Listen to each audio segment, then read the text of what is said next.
Welcome back to TripleKO. I am with, of course, Justin Wong, Maximilian Dood, and I am the only one of us three that has not played Mortal Kombat 1. Through a series of unfortunate events, we were all invited to go play Mortal Kombat 1 in Los Angeles. I lost and or had my wallet stolen. I just didn't have any ID 3 days before I was set to go, and I'm like, hey, WB, I'm scared of going to the United States with no ID and no credit cards. So yeah, that's tragic, man. And no bulletproof vest. You don't have your Kevlar. Yeah, we are going deep into LA, so it makes sense, right? Absolutely. True crime, streets of LA. So you guys got to play some Mortal Kombat 1, but of course, before we get there today, there's a couple of newses that happen in the FGC lately, and a few things are as tragic as Soul Calibur V finally leaving the stage of history. Not sure exactly why this happened. Fellas, why did this happen? So does this mean it's like Soul Calibur 5 is not playable online ever again, or it's just completely gone? I think online, maybe you could play it, but you can't buy it digitally, neither the game nor the DLC. So it only survives by discs. So yeah, it says the base game and all associated DLC will no longer be available for purchase, which means I might have to go buy all the DLC because this is Soul Calibur 5 got a whole bunch of, from what I remember, a whole bunch of customization items that 6 did not. And there might be a level of customization even higher in 5. I'm actually not entirely sure. But the reason I say that is I think this also happened to Soul Calibur 4. And Soul Calibur 4 had a couple of precious DLC items that, are literally Yoda and Vader as playable character type stuff, and depending on the version you have. So I'd recommend checking it out. But it has to be guest characters then, right? Because Ezio is in the base game. If he was just DLC, they could be like, the DLC is no longer available, but no. That's, all of them had at least one guest, like Xbox Green Yoda type shit. But yeah, Ezio and Jerry of the River are core roster, so you don't have to worry about not getting that. It's just in the game before, you could get Vader on your Xbox, even though it was PlayStation exclusive. You could get Yoda on your PlayStation, even though it was Xbox exclusive. They were DLC. Yeah. Right, but I mean, the reason why they're even being taken down is maybe the agreement for these characters ran out, and Namco doesn't want to keep paying for them, re-up the license. And that absolutely could be true. But this isn't the first time this has happened to Soul Calibur. Soul Calibur 1 got delisted from the Xbox store. I'm fairly sure. Thing, right? Yeah, Soul Calibur Xbox 360 HD didn't have online, but it's the best port of, it's the straight Dreamcast port of Soul Calibur in 1080p. It's great. I don't think you can buy that anymore. And I don't even know about Soul Calibur 2 HD online. Hang on a second. I want to say that's still there, though. Yeah, I feel like there would be an article about that as well, too, since it's so iconic game. It's so iconic of a series that Namco doesn't make a collection. I mean, they haven't made a Tekken collection either, but there's something there. There's something wrong there, possibly. There was that dumbass PS2 game disc we talked about. Don't say it, bro. There's that stupid thing. You always forget about the stupid thing. I always remember. Why was Soul Calibur 2 delisted? Is it? It looks like Soul Calibur 2 HD Online, at least on Microsoft Store, is delisted. It might be available on PlayStation 3, but yeah, I'm seeing it back in 2021. It might have been removed. So that is amazing port. Offline is an amazing port, right?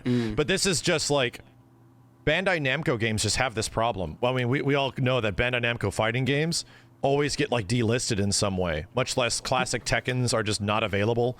Classic Soul Caliburs are not available, or they are available for a limited time.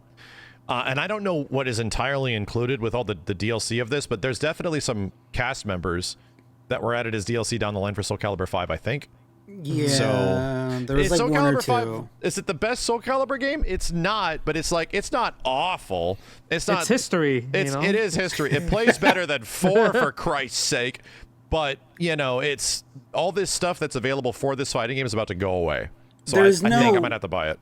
There is no Soul Calibur game that I would even say is even approaching bad. You could say some are like, not really. You know, they're fine or whatever. I mean, I'm not counting. Competitively is bad, but that's but it's got great single player shit. But everything else is amazing about it. Yeah, if you don't know about like the thing that ruins the combat, then the game is just great. Yeah, because I can ignore that stuff, but can I see Zasalamel get a cage fallen on him for like 6 times in a row during the single player stuff? Yeah, I love that shit. I love the single player stuff. And I don't even count the Wii like spin-off thing, and even that is not terrible. Calibur Legends. Yeah, I played it. Yeah, I know you played it like a year or two ago, Max. I played it a couple months ago, and I was like, this is fine. Could this have been ported and done better without motion controls? Probably, but you know, it's fine. So it's just like a 7 out of 10, like a solid 7. Yeah, but on IGN Wii back in the day, it's like a 9.9. Like anything that was kind of not mature rated, but like not like a cutesy, not Nintendo, not a Nintendo or like a party game, they would give it 9s. They're just like, no, this is the coolest. The Conduit's a 10 out of 10. It'll beat Halo. Wiggle the stick to make Siegfried spin. But I was able to do some combos with it. It was weird. I got it hooked up to like an emulator to do it, and after a while, I'm like, you can kind of do. There's kind of tech here, but it's so dry. Were you doing like kung fu martial artist type of thing going on? Up until I played, I only had 3 characters, and none of them were like the martial artists yet. It was like Ivy, Siegfried, and Sophidia. Sophidia's just locked in a tomb in Egypt. She's been there for months, and they're like, here she is. I'm like, what? She's fine.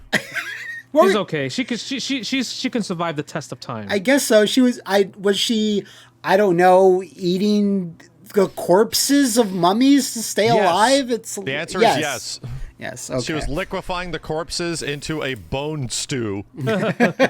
What is up, everybody? We are TripleKO, are also sponsored by MeUndies. And, you know, MeUndies is just so cool because one thing I know is that I don't like to wear lame-ass underwear. Don't. Right? When it comes down to it, they have so many different type of patterns. And, you know, obviously, I'm not going to show you what I have, but I'll obviously show, you know, my SO, my significant other. And, you know, sometimes it's cute, sometimes it's charming, and sometimes it's a great laugh. But you know what? I'm having a great time because I'm not ashamed of what I'm wearing, right? When it comes down to it. But like, what about you, Matt? I know it's a little secret for people, but I'm kind of curious. What kind of underwear you be wearing? For MeUndies, which I think are pretty damn comfortable. I have that jungle pattern on there. Okay. We talked about it last time, but my wife loves jungle leaves, so that leads to stuff. So that's good. She's a big fan of that particular pattern, and I think it looks good. Green is kind of, I can pull off green. No, I'm wearing black, a lot of graphic tees a lot of the time. When I go out in the sun, I like to use a green color for my I respect it. Thank you, Justin. Yeah. And they're also ultra chlorine resistant. They're UPF 50+ for extra sun protection and sustainably sourced and imported under fair working conditions, which is always nice. So that is me and my MeUndies experience for the summer so far. Yeah, so if you guys are feeling colorful, feeling freaky, you know, get 25% off your first order plus free standard shipping. Visit MeUndies.com/TKO. Remember, if you're not satisfied, your purchase is on MeUndies. That's 25% off your first order at MeUndies.com/TKO. So next we have the Goenitz trailer from KOF 15 and the little glimpse of like the boss version, I think, as well. Yeah. He kind of upped his game during it. It looks promising. It looks like they might have like stepped the boss rage thing, possibly. Hopefully, we'll see. I don't know. I'm hoping it's hard. I'm hoping it's better than Omega Rugal, just because that was a very disappointed boss. I am fully ready for it to be just as difficult as Omega Rugal. Don't say to that. me, there's just no reason for them to make an insanely difficult boss fight when they don't have to bleed your pockets of their quarters. It is free. I mean, technically, it's also a free DLC as well too. So yeah, That's true. They should just, I always said this. There should just be an option like fucking hurt me daddy mode. Like there needs to be something below it that you willingly are going into that you know pain will be expressed. And you made this choice, man. Otherwise, play it on whatever difficulty, have fun, get the costume. But there needs to be a hurt me plenty type thing. Yeah. Like, you remember how Street Fighter 4, like, Seth was a playable character, but the arcade mode Seth was, like, pretty bomb. Yeah. Like, he was hard. He was hard. He had normal health, but you couldn't kill him in one combo like how you would normally do in Versus mode. So, I wish it was kind of like that for kind of, like, these bosses for, like, Rugal and possibly Goenitz. Seriously, what is, like, the last really hard boss fight? I think the different levels of Nagoriyuki in Guilty Gear Strive were pretty crazy. Like you could eventually get him to be like really difficult, but it took some effort.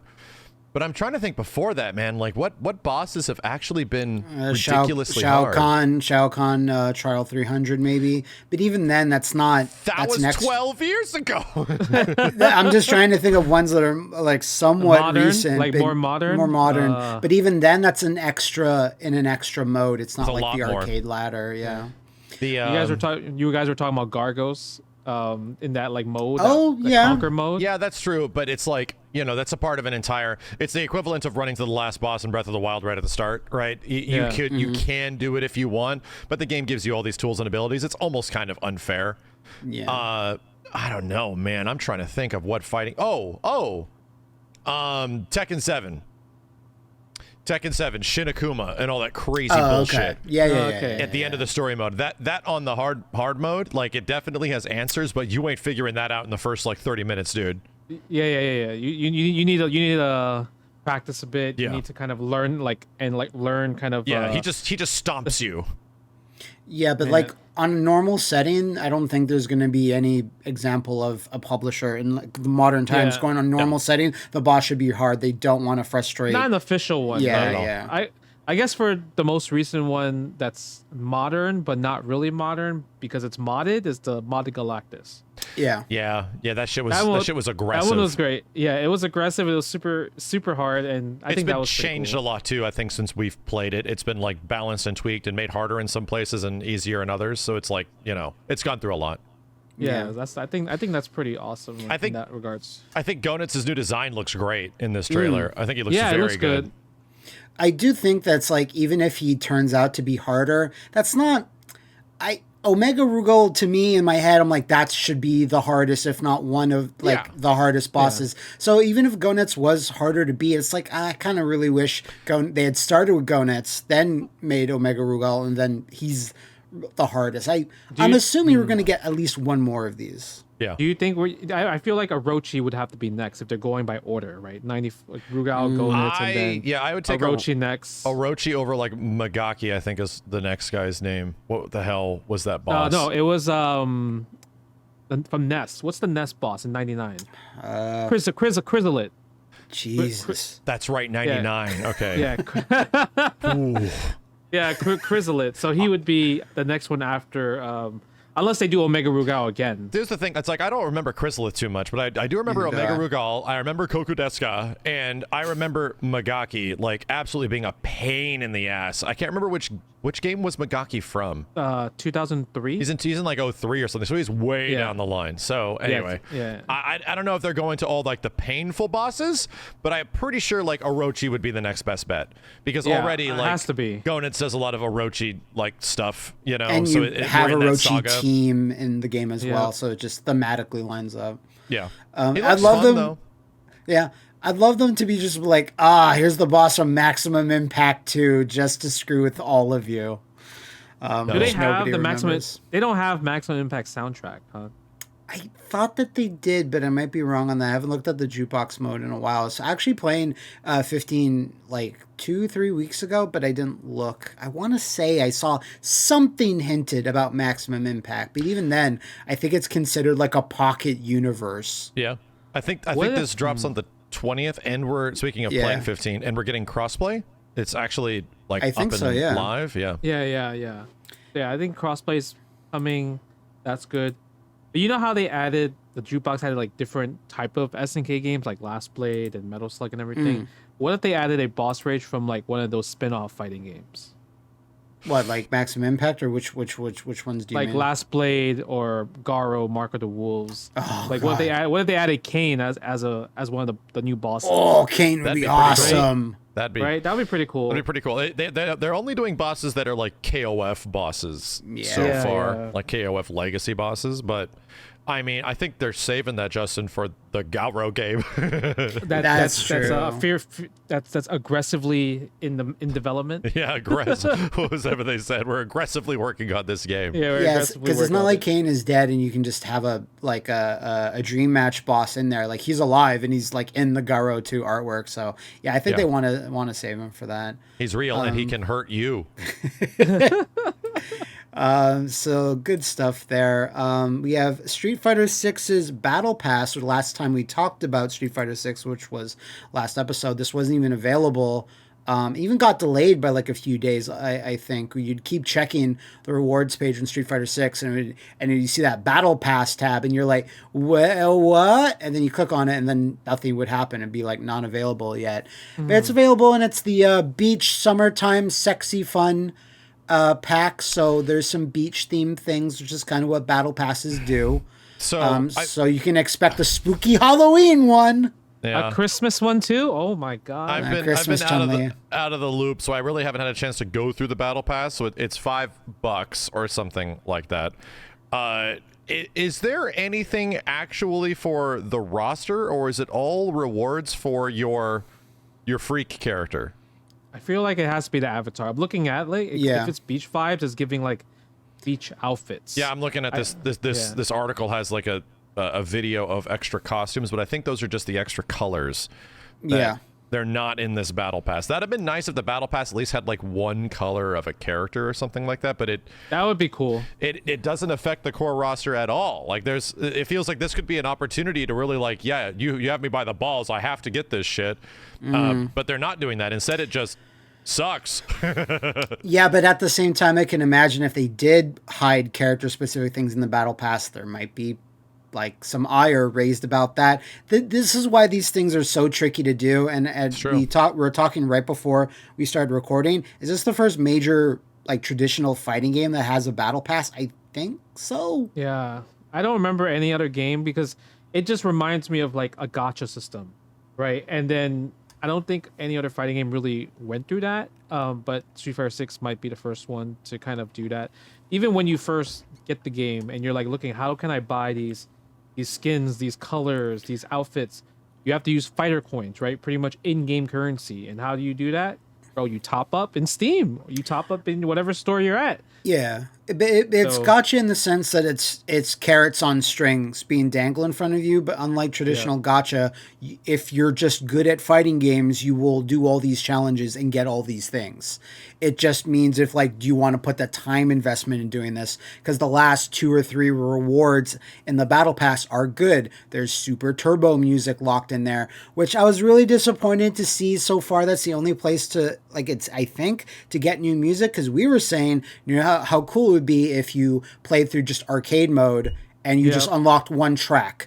Sure. It could be any track from any game, but that would be sick. Just get a and you can see in the music jukebox section, see like little logos for Street Fighter 3 and Super Turbo and Alpha, and you're like, nice.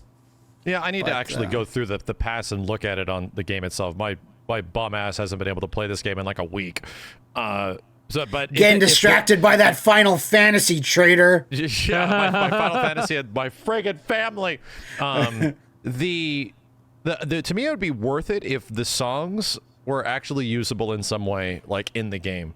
Like if if there was an actual jukebox mode that could be reflective in Ken state, I don't know, in Metro City stage, and you can put Jazzy NYC there or something like that. Like if there was that, I feel like this would be a great place to put that kind of music. So then you could start permeating Street Fighter EX music if they have the rights to it, or like Second Impact, whatever. Yeah, like you just go to a character's general profile page and be like, I assign this music from the jukebox to Ken or Chun-Li or Ryu, whatever. When I'm fighting against Cammy, I want to hear her super turbo theme, you know? Yeah. If music was sporadically like put throughout the game, even in a battle pass situation like this, granted, it'd be nice if just like they could Smash Brothers this bitch and just give us all of it, but you know what? We got good netcode, so I think I'll take that at least. That would be fine, right? That would be, I think, something that you can put in a battle pass that would be kind of alluring, because at least at this point, like if you do get a song, it unlocks in the jukebox, but can you assign it to anything? I think you can only do that in World Tour. Here's how you sell the battle pass. On the premium track for the battle pass, it's like you can unlock the Morgan and Felicia modded skins for Jamie and Luke. And Chun-Li, Morgan for Chun-Li. Let's go. No, just Jamie and Luke. That's the only. Oh, really? They're just that's their Halloween costume? Wait. Did you not see this, Justin? No. Someone on the PC version just modeled amazing Morgan and Felicia costumes for Jamie and Luke, and they're better than any other skin they have. The term amazing is used very loosely here. Yeah. No, it's not. I know people have already been working on different skins and everything. The one that really got me pretty good, it's they had the character from One Piece, one of the villains, and they changed Manon to be him, and he's actually a ballet dancer in that's perfect. In the actual anime. And I'm like, that is a perfect one right there. So that one was pretty good. I'm super stoked to see other like kind of modded characters, because I mean people are already on it. Yeah. But yeah, we'll see. It seems like Capcom is doing okay by Battle Pass standards. Like plenty of people don't want to engage with this, which is fine. It's not something you have to, but it's again that thing where it's like, well, we need to offer something for this for people that want to do this, because it does motivate people to do stuff, but we can't have super good things locked behind it.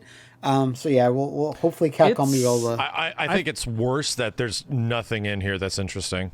Yeah. I mean, you're like not wrong. Some hot pants and shit. You got the Legendary Wings Classic. It says Legendary Wing. I don't know what that is, but it's a Legendary Wings Classic. It's an old retro game. That's the other thing I forgot to mention. Is like, are we really only getting new retro games through this, or will only certain ones be like? What if, I don't know, AVP is locked behind the battle pass? What are we going to do?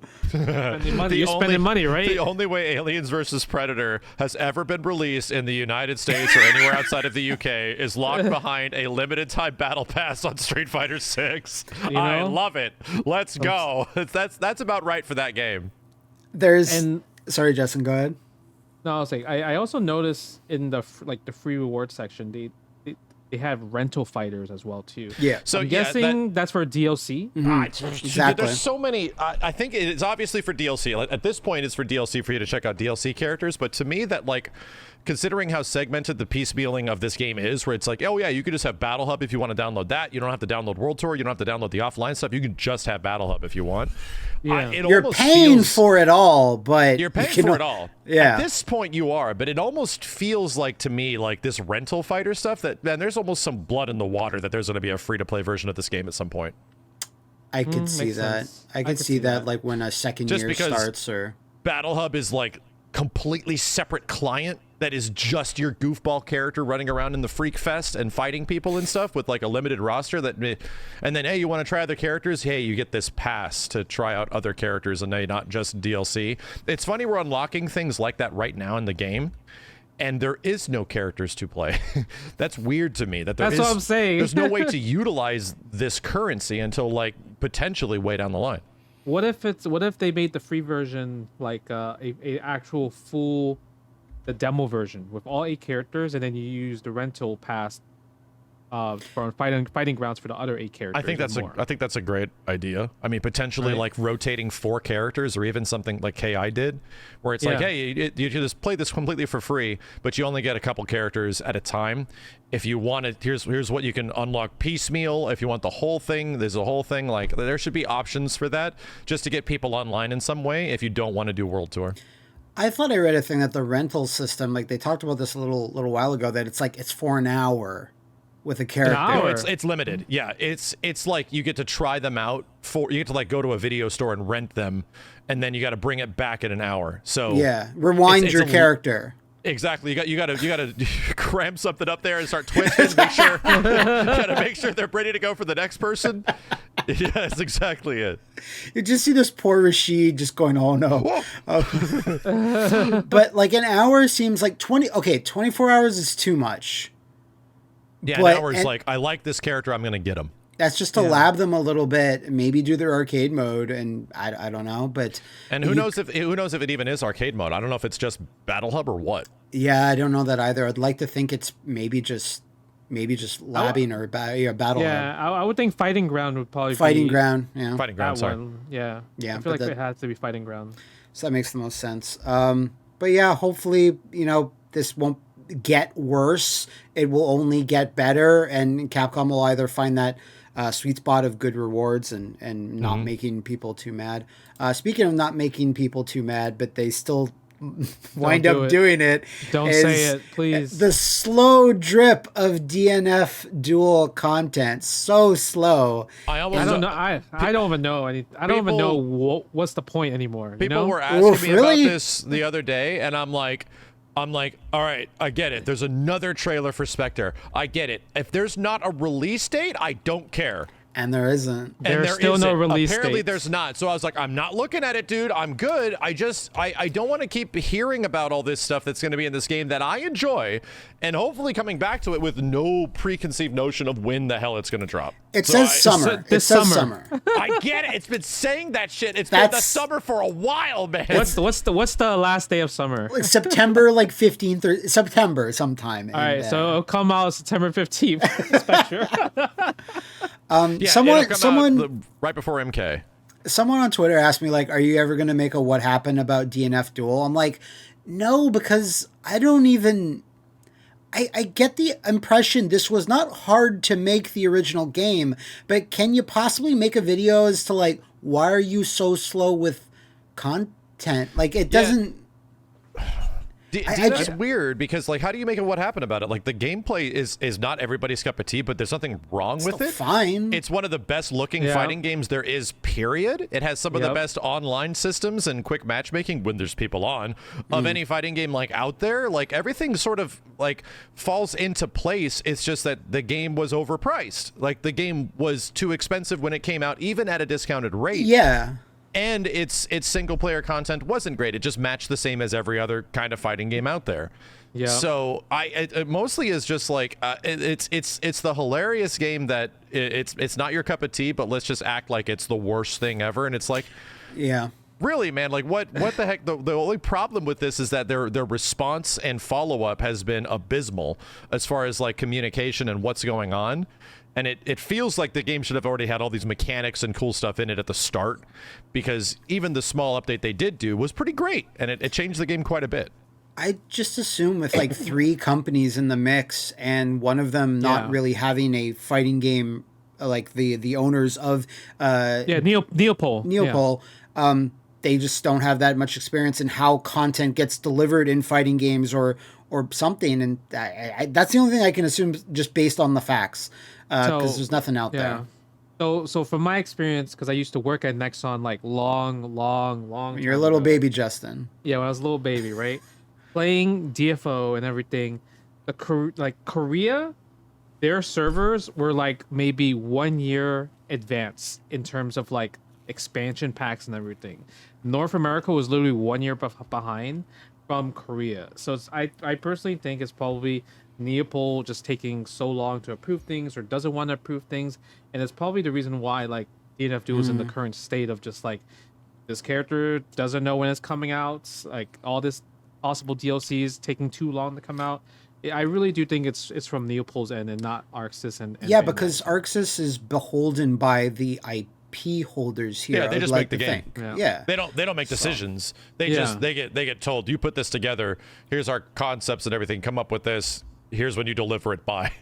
And even in this situation, that was like a tandem Arxis and Aiding. we have a direct comparison here. Like, we have another huge anime property, like overseas, like big Asia franchise, right? That has done relatively well, that was made by Arc System Works proper, and they did keep up. Like, there was at least like a follow-up and information and new characters. And that Sailor Moon Super S. Nailed it. Grand Blue Sailor S. Grand Blue got updates, even though like there were very few people playing it online. The netcode was not good. Like, there was an actual response from the developers to the point where we're getting Rising now with, you know, rollback netcode and stuff. So it's been a while, sure, but there was at least something there. They were updating the game. Yeah, for sure. What Justin said seems like the most likely thing. It's the only thing that kind of makes sense, because I've never, you know, in the modern age of fighting games, with DLC and like rollouts and stuff, I've never seen anything like this, where it's so glacial. It's happening, but it's so glacial. I think myself and Justin could echo a sentiment. Me and Justin would sit here and we would scream from the heavens if we could have gotten even a marginal amount of support that DNF Duel got for any fucking Marvel vs. Capcom game.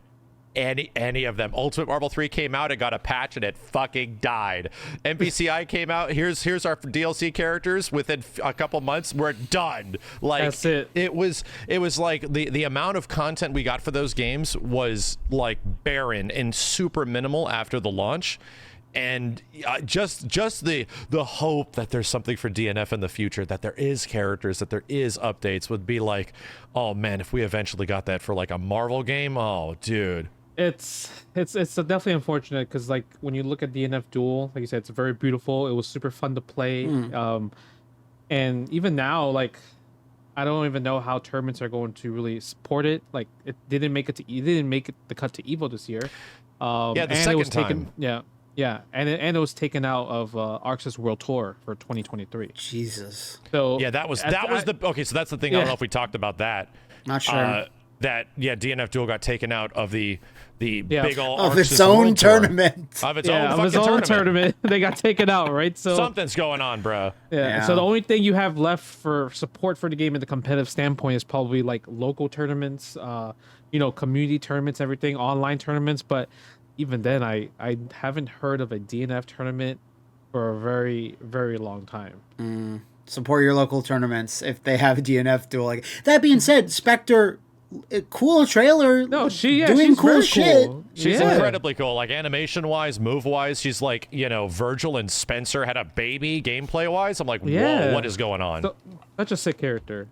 Yeah. So we'll see. Like, hopefully they kind of get back on track. But you were never on track to begin with, so I don't know what I'm supposed to say to you. So I don't know. The problem is that this is all like coming to a head at a point which is just poisonous, right? Where now you've waited so long and these things are coming online at a time where Street Fighter 6 is out. There's a ton of hype for this new game. We're literally about to jump into the beta for Tekken fucking 8. We're about to do a stress test for Mortal Kombat 1, while Mortal Kombat 1 is about to also launch within a couple months after that. And then in that time frame as well, there possibly could be a Dragon Ball FighterZ rollback updates for Samurai Showdown, KOF 13, crossplay for... Dude, this is fucking insane. Then this game is seemingly just going to drop its content in between all of that shit.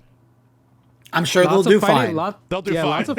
Lots of fighting game stuff, but yeah, they'll do fine. People will play Spectre and make one video of it, and maybe you guys, you two. I'm not making a video of it, but the reason this upsets me so much is that this is not the first time this happens. After making content for 10 years, this always fucking happens, where it's like, I would just like a little bit of time to learn one game, please. No, here's everything else that's supposed to happen, even though nothing else is happening throughout the year, right at the same time.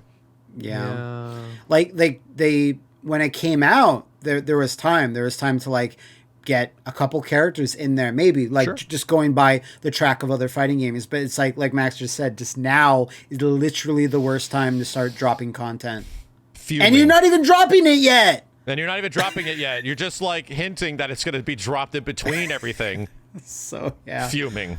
DNF Duel. We hardly knew ye. Today's episode is sponsored by Manscaped, and if you haven't heard already, it is smooth sack summer. When you're playing in the summer sun, make sure you're scaped from pubes to bum that is written. I have to say it. That's right. In this story, to keep your balls cool is still looking hot with Manscaped.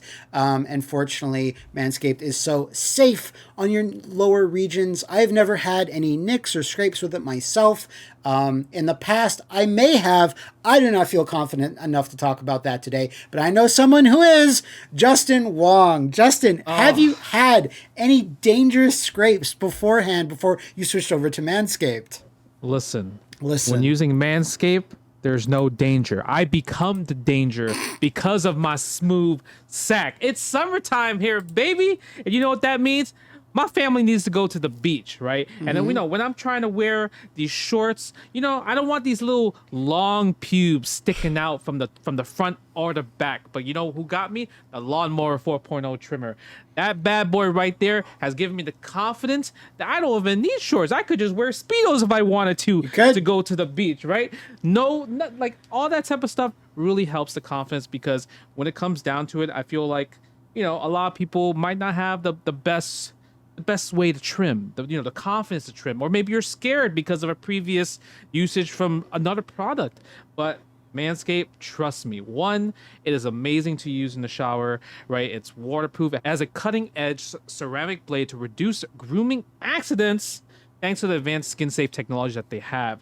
So definitely recommend the Lawnmower 4.0 trimmer, and because when it comes down to just showing off to your significant other or trying to look good in summer, Manscaped is trying to get your back so you can show off that riz to everybody out there in the beach. Thank you for that very descriptive read there, Justin.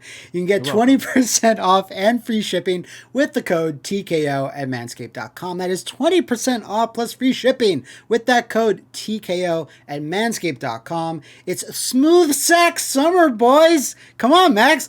Get on board or get left behind.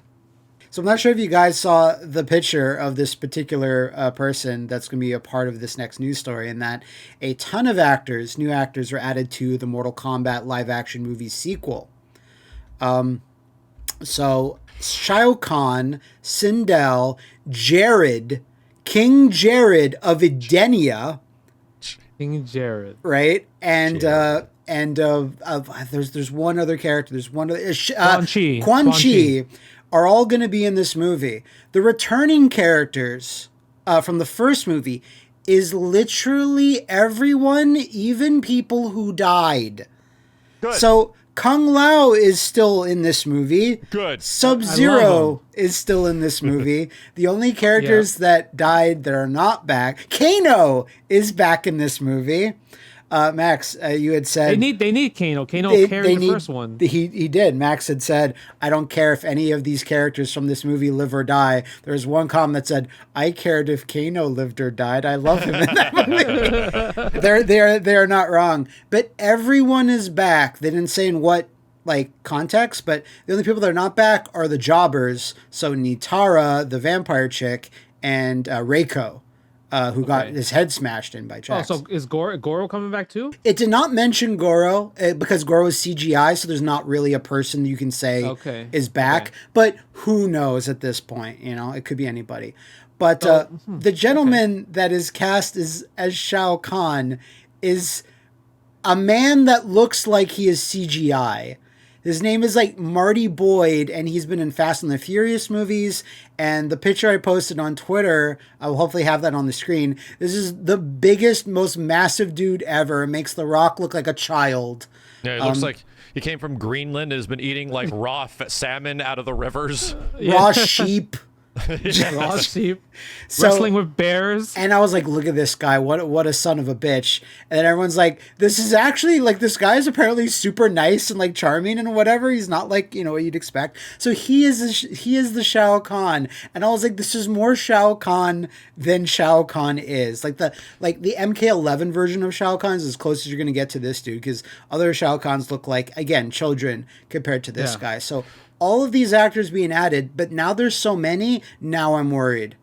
Now there's too much. I think it's more of we're finally going to have a tournament. That's what it's going to be. If a character pops in for a tournament, one match, I get that. But Quan Chi, there's no way. But Quan Chi and Jared are not tournament, like they're important storyline characters. So, and the actor that plays Shang Tsung is also there, so you got a lot of bad guys running around. That's only true. I feel like I can already see this movie where it's like, you know, ragtag group of assholes groups up and they're like, this tournament's evil, kinda, right? Yeah, it seems evil. Cut to crazy Netherrealm chamber where Shao Kahn's sitting on his throne. Quan Chi comes up. Shao Kahn is like, what are these bitches up to? And Quan Chi in deep voice, I don't know what they're up to. Like, I could just see this whole fucking movie like in front of me before it's even out. I just think it's going to be tournament like after 5 minutes, and then the tournament just starts within the first 5 minutes. I do believe they wrote something like there was like a general synopsis that said like a tournament is the focus, so that's good because it's a good excuse to get a ton of people in there. Because you know, like when Goro's beating up people in the Mortal Kombat 1995 movie, there's this montage of his music, and you see like a million guys hitting the pavement and into rocks. Like that's where you're gonna see like Kano or like. You know what I mean? Like that's the only way you're gonna squeeze them in there. So, I am intrigued by some of the like Sindel again is in there. I'm like, what? You're getting a lot of people, a ton of people. So, it seems overstuffed, like very Street Fighter Van Damme, where it's just like throw someone in the background. So I am a little worried about that, but overall, I'm still like, that's Shao Kahn, that guy. So I am glad they're at least doing that. Cole is back though. You know, he also promised that the sequel will be absolutely insane and way bigger than its predecessor. That's what he promised. The first movie was short. It was like an hour 30. Like you know, you could do 2 hours 20 minutes and try to like as long as it's 3-hour movie. What if it's a 3-hour movie? I don't like a Mortal Kombat story mode is barely 3 hours. Like I don't even know if you can like logistically do that. Stretch it. Yeah, I mean, it's a lot of matches. There's a lot of characters here. Yeah, you obviously got to go random love story. Got to somehow be popped in, throw in there as well. Right? And Johnny Cage is supposed to be in this too. Remember, he's still not confirmed. We talked about how it was Carl Urban last time. He's not listed. Not listed because they're keeping it a big secret. I love how he's the big Hollywood star, and they're trying to get a big Hollywood star, and it's like the last thing they're going to announce. That's on point branding, I have to say. Speaking of Johnny Cage, our last little story, I did not know this, but apparently last year, Warner Brothers had announced that they're doing another Mortal Kombat animated movie in the style of the Scorpion Legends thing, where it focuses on one character, and this time it's all about Johnny. So this is called like Mortal Kombat Legends Cage Match. Mwah! Beautiful.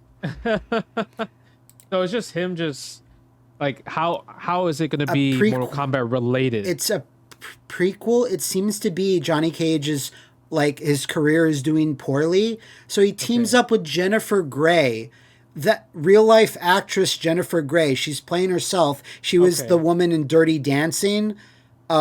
She's just in the movie as herself, teaming up with fictional Hollywood star Johnny Cage.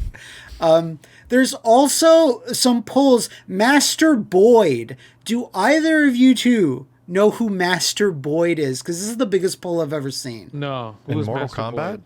No. Yes. No. That was made up. Master Boyd is a character Johnny talks about once, and you see very briefly in the first 1995 movie who Shang Tsung impersonates and says, you gotta go to this tournament, Johnny. And so he's like an older dude with a beard. Master Boyd, yeah, okay. Yeah. And then Johnny sees him and goes, oh, Master Boyd. And he's like, Johnny, the best martial artists are in the world are going to this tournament. Moloch, Draman, Movado, the best. They're all going to be there. And then he goes, oh, okay. And then Shang Tsung morphs into him in the big first special effects scene of the movie, you know? And I'm like, who said, like, am I writing this thing? I'm the only person I would know that would like say. Yeah, that's crazy. That's super crazy. So this is scheduled to come out later this year. There's only one screenshot of it, which I like because it looks very Miami Vice. It does. He looks good. Yeah, he looks quite sexy. So he's again played by Joel McHale from Community and from his one memorable stint on the Game Awards years ago. So he played Johnny in like the very first Mortal Kombat Legends, where he was just kind of running around the forest. So I did not know this was announced like years ago. This is our first like look at it. So I hope it's as good as the last movie, because the last movie, Snowblind, which is all about Sub-Zero and Kenshi, was actually quite good. Out of all the animated movies, this is the one like I enjoyed the most. So and you said this is the fourth one that they're making? This is the fourth one, yes. God, that's a lot. It's a lot. In a short amount of time. And one of them I think is shorter. One of them's like an hour, but the rest are all like feature-length things. So, okay. With Cage Match, we can now delve into Mortal Kombat 1, which you guys got 5 minutes to play each, I believe. We got to look at it, and then we had to tell the devs what inputs would you like to be put on the controller, and we're like, low punch, high punch, and they did it, and then we left. That was it. That was our impressions. Yeah, it was pretty short. I was pretty surprised because when they said you have 1 hour of playtime, that's like kind of what the I remember the email said like 10:30 to 11:30. Yeah. Right? So then I'm like, okay, in my head, I'm already planning what am I going to do within that 1 hour, right? But then when you get in, you got to check in, and then they're like, oh yeah, before you get to play the game, you get this like 10-minute video of just like them showing like pretty much an extended trailer of like how things mechanical work. Breakdown. Like, mechanical breakdown. And you also get, I got it right here. I want to see this. I saw your Twitter. The cup, the water bottle. It's super nice. This is nice, right? Everyone gets it. So I appreciate this water bottle right here. But then after that 10 minutes, you go to a station and then you just play. And they have like recording devices for you automatically right there. So cool. That was pretty cool. But it was really like, it was 10 minutes for the presentation. So I'm like, okay, I have 50 minutes left. But they're like, oh, you have 30 minutes to play. So I'm like, wait. What about the other 20 minutes? You know what I mean? Please, sir, can I have some more? Yeah. Even on this, so we got in first with my time slot, and then Kenny's was a couple hours later. And during Kenny's, we were like, is it possible? That presentation was amazing, but we already saw it. So we're like, I see that there's demo stations available back there. I'm just wondering. And they're like, go on. Go on. Good. Because it's not like that's giving you like a tournament advantage like 4 months down the line. So bro, there's gonna be a $1 million prize pool, and then Max is gonna be disqualified. People are gonna complain, yo, that's unfair advantage. You got so much time to play the Mortal Kombat 1 game that had 4 characters. Sorry. I'm allergic to bullshit. We got to play it. At least we got to actually try it a little bit. We didn't get to figure much out, but we got to try it. I did want to set the tone a little bit, and like knowing when I read this how happy Max, and I'm assuming Justin would be as well, when I saw that one clip of Ed Boon saying our main thing about this game is opening shit up, letting you do whatever. And like in my mind, I just had like a psychic flash, like if Max, either you were told that beforehand or you realized that as soon as you started playing, or even when you saw the initial Summer Games Fest trailer, that must have been, because this is exactly what we were talking about a couple of weeks ago. We were just like, just please be more like MKX. So during 100% during that presentation beforehand, right, the one that we skipped the second time, they go over all this stuff, and right at the beginning of all the forefront of marketing regarding gameplay of MK1, they're talking about freedom of exploration and player expression. And we wanted to give the players all the tools to figure out how this game is going to play, type stuff. And when you play it, you definitely feel it. You're like, okay, yeah, we have, at the end of like 30 minutes, much less an hour of playing MK1, we have no idea how this game's going to actually play.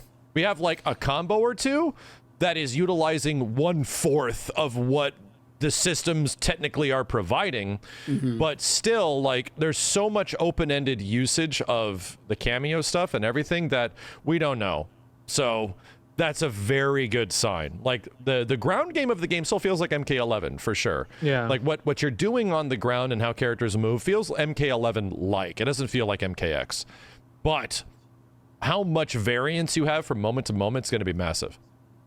And there being no like what we've had to deal with for like the last 2 games, no variation system at all, right? There's like nothing like that. It's just the cameos. Yeah, so characters get a pretty decent amount of strings, and I think Sub-Zero's got like 7 unique special moves. Yeah. So that's great. Like Sub-Zero isn't locked behind Ice Ball or, you know, a clone or slide. No, he has all of this shit, and he has a whole bunch more stuff too. They gave characters brand new moves as well too, so that's also pretty awesome. Yeah, when I saw that triple ice clone, just the 7 Sub-Zero, like I'm seeing double here, 8 Sub-Zeros, like it was so many, and I was like, holy crap, that's something you can just do.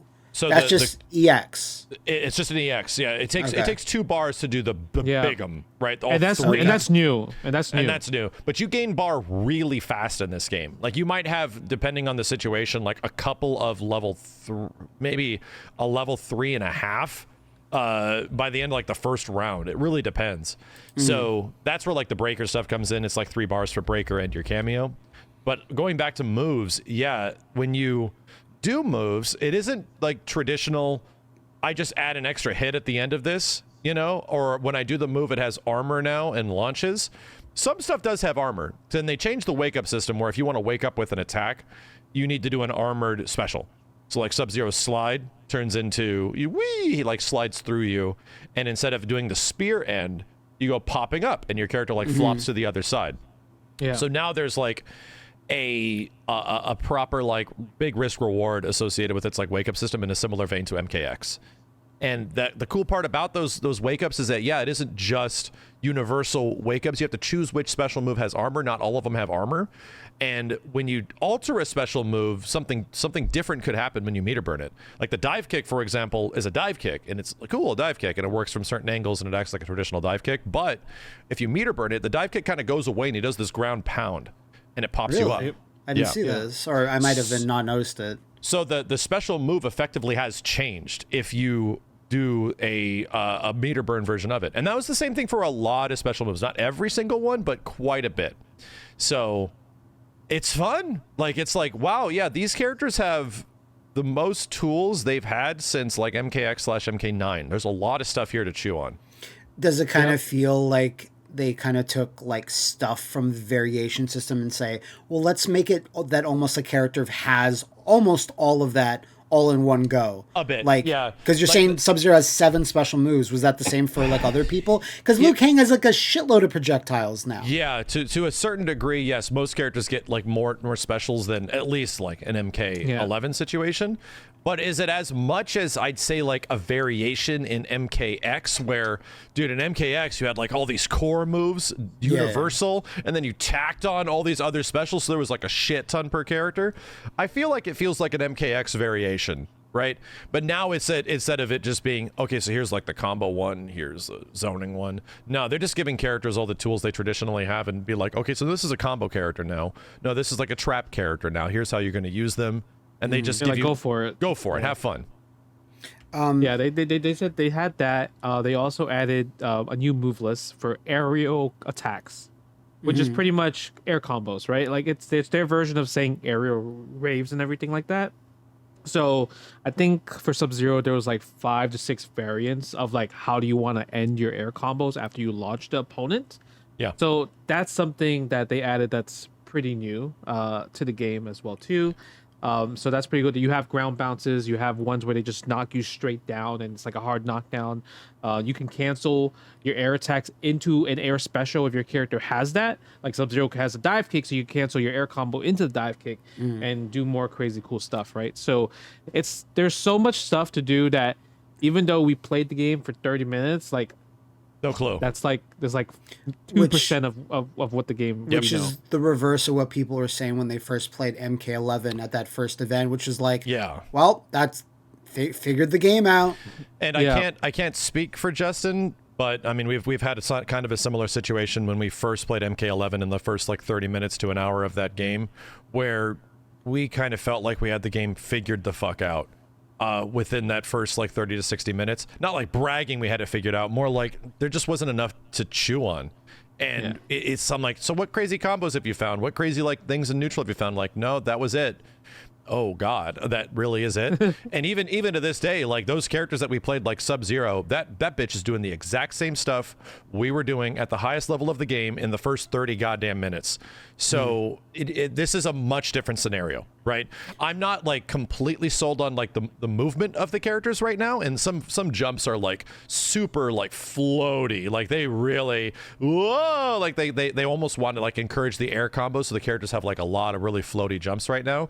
I think some of that stuff does need a little bit of work in terms of character movement, but this was not a game you're figuring out in 30 minutes. This is not a game you're figuring out in an hour. You're not getting any kind of optimal combo. You're not getting like any sort of effective, consistent cameo combo, because again, cameos don't just naturally like auto combo into shit. No, you need to time them. Yeah, it's pretty strict timing. It's strict timing, and you have to figure out when do I put the cameo in to actually get our extension.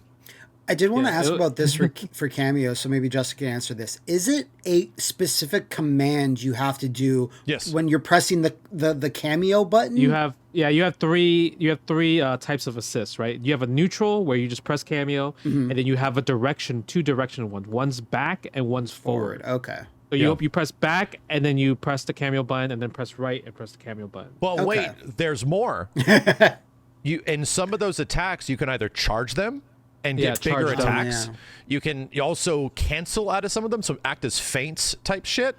And so, for example, we were seeing Ketchup and Mustard do some crazy stuff with Kano Ball, where they would go for a string and call out Kano Ball and hold it, and Kano's just sitting back here in midair doing a fucking spin, the threat of Kano. So what Sub-Zero would do is he'd throw out an unsafe string and then would punish, and Kano would go doink and act like a natural little combo breaker and be like, I'm covering my bro over here. So there's it isn't well, again, like the least interesting thing they could have done with cameos is just combo extensions. That's the shit that's going to be really cool. That's the shit that's like, okay, so how are we going to utilize this stuff for mix and neutral?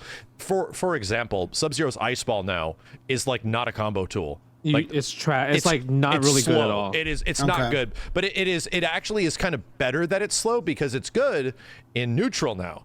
So what you do is Sonya has this wee. She jumps and goes up and across. I forget what this move is called. Square wave punch. Yes, exactly. It's the punch from Mortal Kombat 1. Yeah. So the devs immediately showed this to me, and they're like, "So what can you do with Scorpion's like slow ball now? You toss it and call Sonya, and now you have this slow moving projectile and this character that goes. So they jump over your projectile. Sonya goes doink, and they bounce into the ice ball. I was like, oh shit, and then you get full combo. I'm like, the funniest part about Sonya is that like me and Max were like, oh yeah, we figured out that Sonya is the combo assist. She's character. The combo assist, yeah. Like the one that you want to use for like any extension air combos and everything like that. The flying punch, like you were saying, you use that a lot for like air combo extensions, which is nice. And speaking of like assists, they're all different, right? They all obviously have different things, so it's going to be so unique. Jax, he has his unblockable ground pound that actually hits both for the characters. So even on your own character, you can still get hit by the Jax ground pound. So you have to set up like you can set up unblock. Yeah, you could technically set up unblockables by theory, because after you do a knockdown, maybe you call Jax, he'll do the ground pounds, and you do a jump kick while he's doing his animation of the ground pound. Right? Yeah. So there's a lot of ideas that can come to fruit already, and that's just only 3 cameos that they had to offer there. We don't know what the other cameos, who they are and possibly could do that can really change the game. So I really like that. Like the cameos really makes the game so much more different, because if you didn't have cameo, it's interesting. Yeah, right. If you didn't have cameo, then the game will probably be much more simpler to figure out. Yeah. I've seen people, again, really quick, Matt. Some people are like, can we turn off the cameo stuff? And I'm like, this would be the driest game if you didn't have cameos, bro. Yeah. Right. Like you get combos and more moves for sure, but it essentially would be like a really slow MK9 at that point. Yeah. And I don't know if that's what people would want. Like and it seems like the game is inherently very slow. Your impression when you first play it, this game's slow. But then you start to see, like, if I start utilizing this cameo stuff, I think it's going to speed up. Like if you start utilizing it in the right way. I had the same impression of Street Fighter 6 when we first played. I'm like, ooh, this game is slow, right? But, you know, once you start utilizing all the mechanics, it speeds up. So I'm thinking that might be a scenario here, but that's the first impression, is that, ooh, things are slow. Does it feel slower than like MK11? Because that was slow to me. Not to a detriment, but like it was noticeably slower. than MKX. Sort of feels like as slow as some stuff in 11. Okay. Justin, how do you feel? Yeah, like you said, the ground game is very close to MK11, so based off that, but the thing is, this game has more combos. It kind of has that MK10 feel of like overhead and low, and that's what you're supposed to really mix with. And then once you add that with assist, it probably will become faster because your damage output's going to be much faster as well too. Speaking of overhead and low, though, did the upward blocking, was that something you guys are able That's to, new too. to mess So, with? Did that change things up? There's no way, like stuff like that, impossible to utilize like effectively in matches with the time we had. Okay. Because most of the time we had was just figuring out how this stuff works. But I did get like a demonstration from the devs, and I think it's kind of a big deal. I think that's a much better mechanic, I think, inherently than like the flawless block. And the game still has flawless block, right? But now it's turning into like a Marvel versus Capcom kind of situation where if you time it at the right time, it negates all chip damage. It doesn't like soak a bit of it. I think MK11, it soaks a bit of chip damage. This one, it just negates it. So if you flawless block everything, you can't be chip KO'd. Yeah, that's cool. Which is cool. It's the new parry system, pretty Yes. much, right? And in this upward block thing, from what I gathered, it's there to stop jump kicks, because jump kicks are just historically, going back to the dawn of time, It's the greatest attack. Really fucking good in Mortal Kombat. They don't give you a follow-up for combo most of the time, but they're just really hard to stop, like in a lot of these games. So jump 3, jump 4, this seems like an answer to that. Where if somebody's just constantly doing jump 3, jump 4, you soak it. It says like, up block, like this little confirmation comes up. And all it means is that when they hit the ground, they have extended recovery. So you get a standing punish. So but the problem is you have to like call it. You can't like react like it's a parry. You have to do it a little bit before. It's like a classic Mortal Kombat like input delay where you have to commit to it. Yeah. Like with like strings and everything. And if you want to stop up block, you just empty jump and don't press a button, and then you can hit them afterwards. Because the up block has recovery too. You obviously have to commit to it. So it's got like, maybe like 15, 20 frames of recovery or something. So that's definitely an interesting mechanic. That's like, oh shit, if people are abusing this stuff, we're going to get a game with like empty jumps now. People were saying that it works against overheads. People were saying this. I didn't see it. Yeah, I didn't see it either. But that would make sense though. That would make because, sense, and it would be interesting. Yeah, because eventually people will stop jumping a lot as you play more of the game, and let's say maybe like a month down the road, right? So it would make sense that if you call it an overhead, then that would consider as a up block as well too. Sure. And you can't run. You can only dash, right? So but the dash is kind of janky. Yes. I read about this a little bit. Like, so it's right not now exactly there's like fast. So it really reminds me of the beginning of MK11. There was no reason to dash. It was just bad. Backdashing and forward dashing were effectively like useless in the first MK11 beta and the versions that we played. And walking was the way to go. And even like we were trying to do like these dash cancel things, but they weren't good. Right? Yeah. The nice part is that if you dash in this game, unlike like MKX, you can dash and a strike will interrupt your dash. So if you want to dash forward and hit a button, that works. Cool. That's actually good. I don't think it's as crazy as MK9, where it felt like you were dash canceling things. But that is good. The problem is that if you're using it just for like mobility of some kind, there is very little like movement in this game, almost like none as of right now. So I hope that changes. I think their dashes should be good. I just kind of want the ground game of the game to speed up a bit. You don't even need to speed up attacks. Like most attacks I think are kind of fine, but the characters feel like, man, we are on the ground here, and when we're jumping, we are definitely jumping. Like, you remember how we MKX was out, you had the run block type of movement. You should kind of bring that back, where it's like dash block, where it's just like you're actually that's MK11. kind of wave dashing towards the thing. Like, I think at least because right now if you try to do dash, because you could cancel your dash in Mortal Kombat 1 with down, but then it's really hard. Like, it's kind of a janky version of like Korean backdashing in Tekken, where like if you do it right, it looks correct, but it's pretty. It looks jank. Yeah, it's still pretty hard to kind of do, I feel like. And yeah, I mean, the walk speed is probably what people are going to do a lot more in the beginning for sure. The devs said as much too, where we were like doing this backdash canceling shit that looked like Tekken wave dashing and forward dash canceling stuff, but the devs are like, the walking is better. Like, and like, you're right. Like, just walking forward and walking back was more effective and like covered more space than doing that, and allowed you to block immediately. So is that just like, let's just put dashing in because people will I don't know why think it's weird if you didn't? And that's where I just genuinely disagree. Like, if then just take out dash. Like just not have it, right?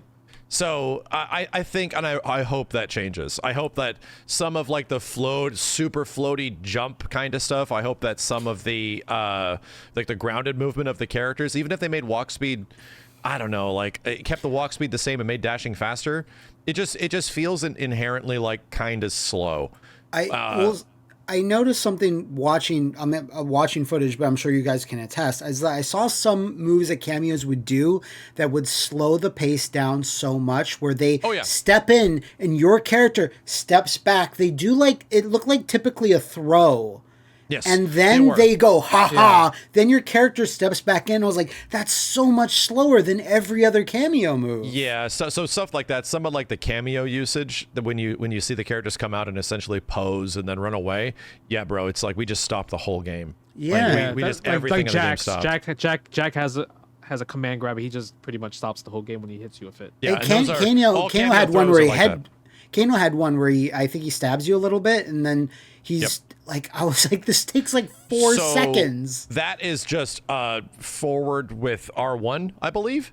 Or forward throw, whatever throw is on your controller. It's a cameo throw. It's a cameo throw, universal cameo throw. Your cameo comes out and does some cool shit, and yada yada yada. But yes, it slows the game down to a fucking crawl. It's like, oh my god, this needs to go faster. And then if you do back throw, it's your individual character's throw. So no cameo comes out, you get your regular throw. And then some cameos have their own throws in some of their moves. They try to, I feel like they're trying to do that Marvel's Capcom 2 thing, where once you call your assist, after the assist finishes, they do their little taunt and they bounce. But Mortal Kombat 1, it's a bit too long. Yeah, for sure. It's in MVC historically, they jump out. Like, they're gone, like really fast. In MK, the guys are like, yeah, bitch! And then they like slowly run away. I'm like, get the fuck out of here, man! I'm trying to fight. For me, it was the awkward moment where your main character, like your point character, like looks around, like, okay, they're gone. Cool. I'll step out from the background and go back into the. I was like, holy shit, that shit just needs to go faster. It needs like a 25% speed boost or something like that. It needs to go quicker. So I'm hoping stuff like that can obviously change. The other big cool thing was just throws in general. So the throw negation and how throws work are very MK11 like, right? But down ones are now bad. Like, not, you just can't spam. You can't spam it. Yeah, down ones are not like Virtua Fighter down ones anymore. No, they're slow, and they don't really set up for like tick grabs anymore, which is interesting. So they're specifically tackling things that were issues in Mortal Kombat 11 directly, and as of which, like when I was fighting actual humans or the devs, I saw maybe like 3 throws total in 5 matches. So throwing is there. It still works for sure. But in the same way that like throws in MKX are, good, they're just not nearly as good as MK11, because in MK11, they're really good. Now there's very spammy. Yeah. Now there's other things that are better to do instead of the throw, which is where you start to feel this like, oh, I feel like there's a bit of a consideration here, because throws were so prominent in Mortal Kombat 11. It was pretty boring, because like literally you would see like 20 throws in a 2 out of 3 set. Yeah. Like every string leads in the throw. Everything leads in the throw. And they knew it. They knew it too, dude. Throws are some of the coolest looking shit in MK11. Like, they're really cool. You see them a billion times, they're not cool. But if you look at them the first time, I'm like, damn, this throw's awesome. Look at all this cool shit. It lasts, like, for some reason, 5 seconds. Cool. Now we can just see it 30 more times. I'll take a Guile or Cammy, like, German suplex that's over in, like, a second and a half over, like, a cooler looking thing that's 5 seconds, Yeah. Did you guys catch that bit about Ed talking about where cameos came from? Oh, yeah, how they were going to be like character gimmicks like Injustice. initially. Yeah, like Sonya's drone or Sonya something. Robot, yeah. And then like Ed himself, like Ed always kind of says like I'm like the creative head, but it's mostly this team, this like giant team that's like doing a lot of the work. But he had mentioned how I saw that. I'm like, that's great, but it would be cool if everyone can use the drone. Like, wouldn't that be like more interesting? And then that evolved into like, well, you know what's lame? Drones. You know what's cooler? Mortal Kombat characters. And I'm like, what a fantastically organic way to get to the ultimate version of this idea. Yeah. Like, because I like Scorpion, you're supposed to have like a little Gargos demon neck. Like, what would Scorpion use? And I think some of those would be really stretching. Like, what is Jack supposed to use that Sonya like would also not have? Like, it would both be drones. And I was like, this is such a fantastic idea that it got to eventually versus that initial idea. Like the gameplay idea of it is great, obviously, but like I was just like, that could have been not disastrous, but that would have been way less interesting than what they eventually settled on. That would have felt like Mortal Kombat like 11.5. Yeah, it would have. A lot of people are saying that about MK1, and I feel like you haven't really played it. Sure, there's MK11 isms throughout the game, but this doesn't feel like an MK11.5.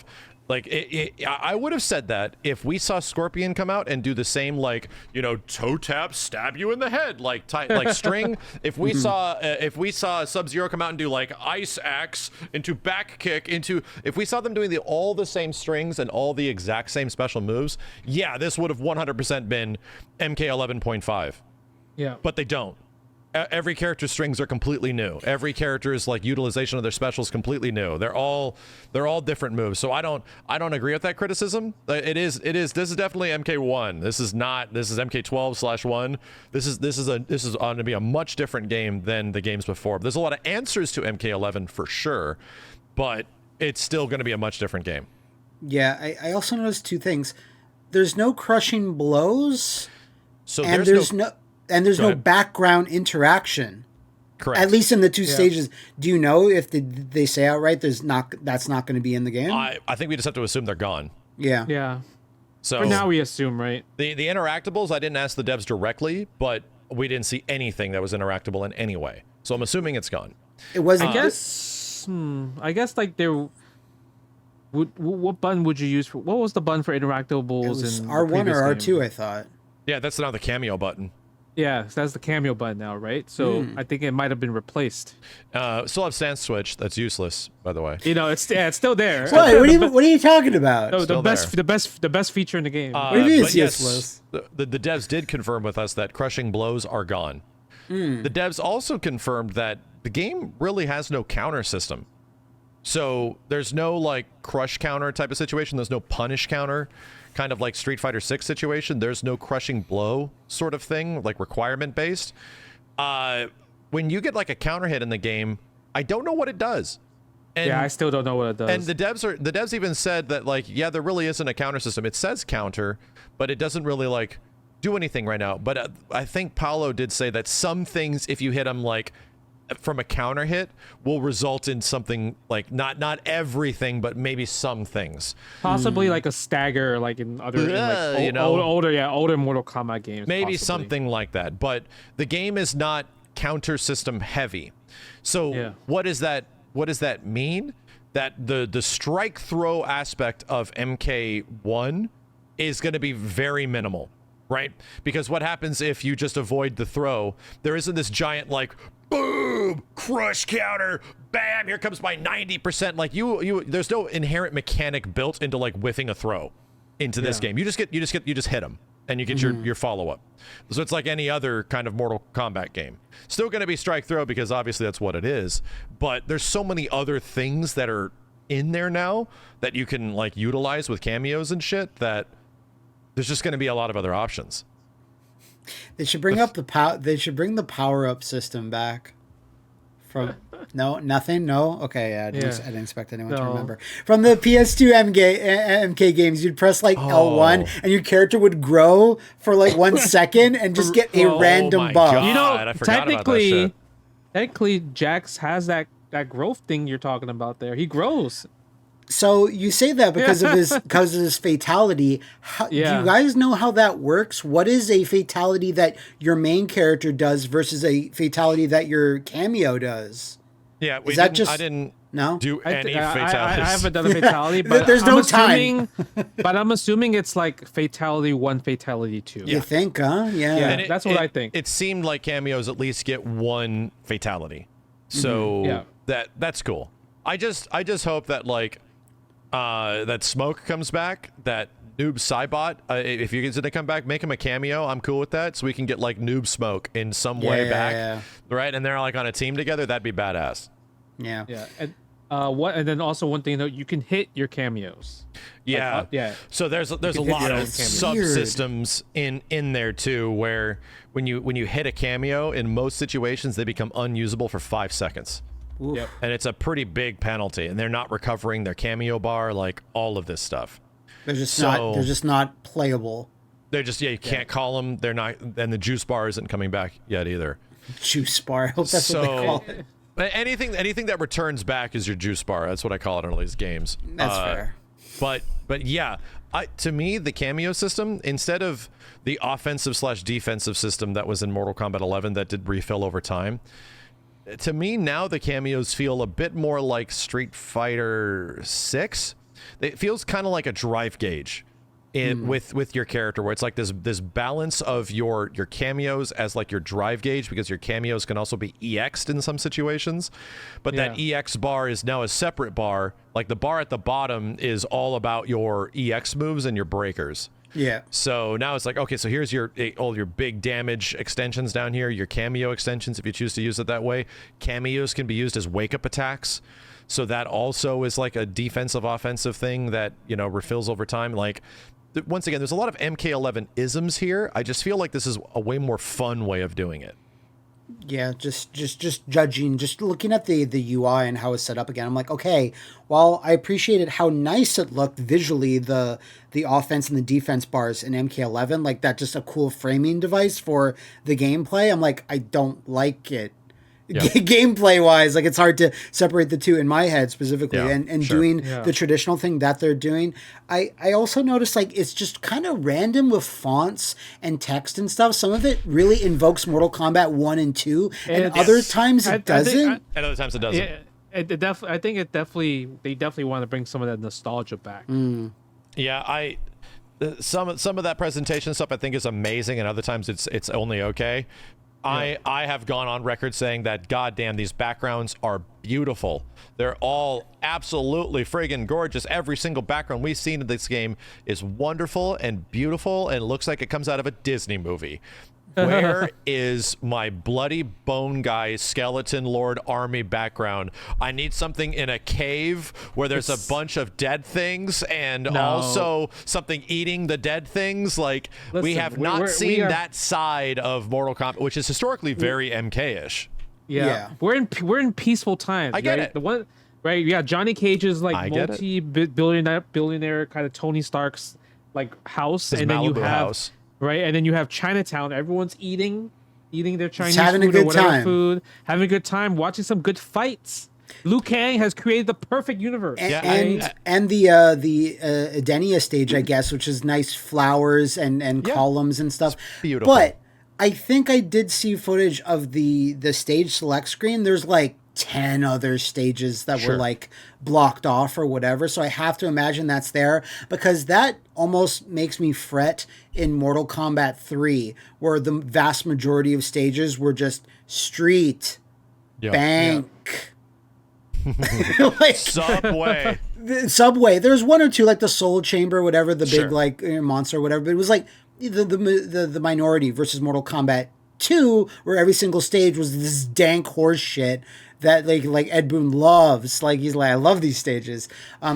Stage fatality for Cage's stage, you knock them out of the house and they fall onto the highway and they just have to deal with Los Angeles traffic. Yeah. That's it, right? Yeah. It's a humanity fatality. Humanity. They walk down, they just get in their car, and now it's going to be 3 hours to get to the freeway. Yeah. One or two little things I picked up on. Ed Boon said there's no crypt in this game. Interesting. But there will be a mode to replace it. And there's I'm not sure if he meant that this mode is one and the same. There's also a brand new mode in the game that we're not talking about. And again, that wasn't even some people theorizing that's maybe 2v2, or maybe he meant separate mode. It'll probably be a conquest mode or something, right? I have to. There has to be some place where you can unlock shit. I don't think that they're going to get rid of that totally. But in the same thing that they've done before with a big island to explore, I don't think they're doing that this time. That just seems really ambitious. Yeah. It almost feels like, all these fighting game devs just seem to catch on to the same ideas at the same time. It's just weird, even though they're not directly talking to each other. Tekken 8, Street Fighter 6, and Mortal Kombat 1. They have a mind link though. They have a mind link, yeah. At some point they're sharing thoughts. All these games are expanding their mechanics in ways that is super exciting for gameplay. And to me it already feels like, oh yeah, Mortal Kombat's going to have their world tour of some kind, and it's probably going to be a much better version of what's in Street Fighter 6, which wouldn't be surprising with WB money. What if the choice for their world tour mode was you choose to side either of Liu Kang or Shang Tsung? That's good. That would be cool. That would be like Mortal Kombat versus DC, where you can select either side. That's it. More reasons to be like MK versus DC, the better. Yeah. More have a mini game where you pound buttons. Yes. That type of thing. Speaking of pounding buttons, if you pound down over your opponent's 4 times over your opponent's face, brilliant. That's the real innovation in fighting games. Teabag, yeah. That's amazing. Yeah. It's how do we get rid of toxicity? This is how. This is the only way. I think overall, I'm really excited. I'm the most excited for this that I felt about an NRS game since MKX. I don't think it's I'm completely sold on everything, because it's hard to ignore some of that movement stuff, but man, just thinking of what if we get this character back and they have these tools and they have all this cool shit that they can do. I'm just really looking forward to that. Yeah. I'm really looking forward to making videos on this game. I'm sure you two are as well. Was there time to ask, are you guys doing anything about blood, violence? Did that come up at all? I know you had 30 minutes. But I wish I did. That would definitely be something to talk to the WB guys specifically about. But yeah, I don't. I'm just ready for my whole channel to essentially be demonetized. I'm looking forward to it. Bro, should be great. It's funny because the Mortal Kombat content I put up, I was don't put any fatalities, decapitations, X-rays and everything. And it was just regular, just labbing, just me talking over, just labbing, and it does seem kind of dry when you're kind of forced to do that type of stuff. Welcome to the last 4 years of all of our existences putting up MK videos. Yep. It's kind of dry. Even black and white filters, for the Summer Games Fest video I put up of not consistent. That wasn't enough. I had to take out more. I had to just take it out instead of just putting black and white. It was just black and white. It wasn't the saturation was a little bit down. I was let me do this. There's no way this will trip. Now it tripped. And this isn't WB's fault, by the way. It's just all YouTube. Yeah, it's all YouTube. To echo some of the complaints of people that are well, that just means you can't monetize the video. Why don't you just put up the video and not monetize it? I'm well, okay, buddy, I get what you're coming from. However, even if we did that and didn't monetize it, it still age restricts. And if your channel gets too many age restrictions, there's seemingly a barometer inside YouTube for your channel that gets rising and rising and rising. And the more age restrictions your video gets, it's a POW meter. It goes up for your other videos. So your other videos that might not even be that bad, you might have a Resident Evil playthrough or something like that, age restricted. It'll happen at the same time as your new videos being age restricted. So it isn't just oh yeah, I'll throw up this video and we'll be fine. No, it potentially has a ripple effect throughout the rest of your YouTube channel, which is brutal. So get fucked. And if something is how bad is it if something is age restricted? It's a death sentence. It won't show up in search bars anymore. It becomes hard to find that content on YouTube. So no, we have to do something. If we have to put our faces, my whole face, just with the sound of horrible gushing blood in the background, sure, then you're just gonna have to deal with that shit every once in a while, because it literally acts as a poison seeping into your YouTube channel. I think that's an elegant solution to the problem. When there's gushing, watery, smacking sounds, you just see a big zoomed up picture of Max's face. I think we can use that like across different channels and stuff. That would be good. One of my editors put the text at the bottom. They're making pasta. They're making pasta. That sounds good. The tomato sauce is looking really red right now. So yeah, please, another one. Put pasta mode into Mortal Kombat 1. Where's pasta mode?